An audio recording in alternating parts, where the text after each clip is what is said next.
We're back. We're in London for the Move conference, talking with mobility experts from throughout Europe. I'm taking you with me to learn from their experiences. So, buckle up and join the ride.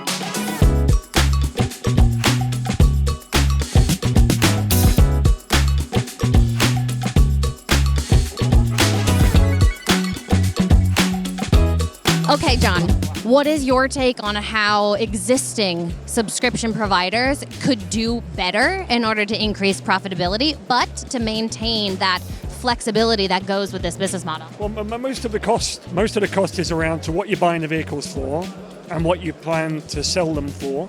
So that's the first part of the cost. And if you have more scale, you buy better. It's just natural in life. And as we know, we're buying 6 to 7% of the new car production in Europe every year.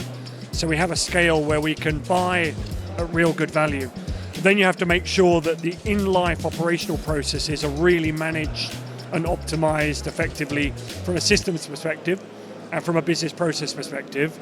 And we see experience with our entities that running an entity with 5,000 cars or an entity with 50,000 cars is a totally different game. Now, we've been on that journey in a number of our entities down the years, so we know what steps to scale at. And I think the existing subscription providers, they're probably all, biggest ones are probably running around 20, 25,000 vehicles today. That step change in their processes and systems to help them get to 50, 60, 70, that's a big challenge. And that's where they really have to look at systems providers and process efficiency to help them get there. Otherwise, they'll suddenly add a whole lot of cost into the business, but they won't be able to recover that in margin, and it then becomes very challenging. Very well said, John. You're awesome. Thank you.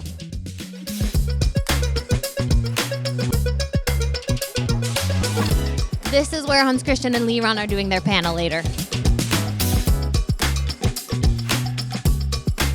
We use AI to understand the customers that try to check out and buy some of these cars, so that we use fraud detection and authentication. And then it's the automation of the fleet management, so everything from AI damage detection and a lot of use cases. So, John, tell me about the difference between owning a Jaguar Land Rover and subscribing to one through Pivotal. So, owning a Jaguar Land Rover product is very traditional in its sense, where customers or consumers would normally go to a retailer, an outlet, a dealership, buy a car through leasing or outright cash purchase, and have to deal with all the services that you normally get through a retailer, through an insurance, servicing, and life use of that vehicle. Through Pivotal, we're a subscription service classically, where everything is included. So they don't have to think about servicing, tax, tyres, wear and tear, insurance, and it's all wrapped up into one simple monthly payment. We try purposely to keep it really simple, so that there's less pain and friction points for the consumer to think about. But critically, the key differentiator for us is that we provide technology to enable the client to have a better service, but we also provide real people that can deal and interact with the customer on a daily basis. Really, for us, that's the differentiating factor, where when anything goes wrong or the customer's got any questions or queries, they can just reach out to someone who will be empowered to deliver a great service consistently every single time. It's one of the challenges for us that we have to create platforms and systems to do that, but ultimately, that's what really makes the difference for Pivotal.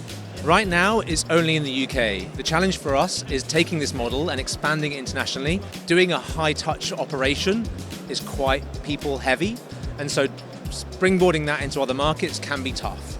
But what we all are trying to do is to find global partners that we can make sure we're delivering this service on a consistent level, so that anyone in the UAE who might travel to the UK or vice versa can get a seamless, effortless experience and still experience the Pivotal service through JLR. Why do you always make me do this? And I'm in a dress. Oh, but that's a cute bike. Go faster, sir. Okay, I want this bike. I need this bike. I'm gonna miss my own presentation.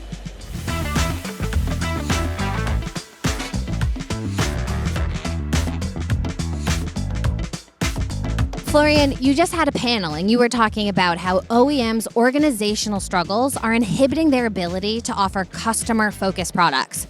How is Hyundai working toward offering the ultimate customer experience? Yeah, So overall, when we look at the organization of an OEM, right, it's most historically grown. So we added lots of responsibilities and ownership based on different areas. So for example, you have someone who's responsible for charging, someone who's responsible for infotainment, now someone's responsible for the app. And mostly these guys don't report to the same person, they don't work into the same P&L, which makes it very difficult to align all these interests, which then is projected to the customer as well, right? This is where you feel these breaks and these frictions in the customer experience. We at Hyundai started Hyundai Connected Mobility. It's a new company in Europe, where we bundle all of these responsibilities, where we offer mobility services, connected services, charging and data services under one roof, under one P&L, taking full ownership for it, and thus aligning organizationally and also projecting this to the customer in a seamless experience. That's a wrap on Move 2024. If you're craving more, check out our other episodes and see you soon. That was fun.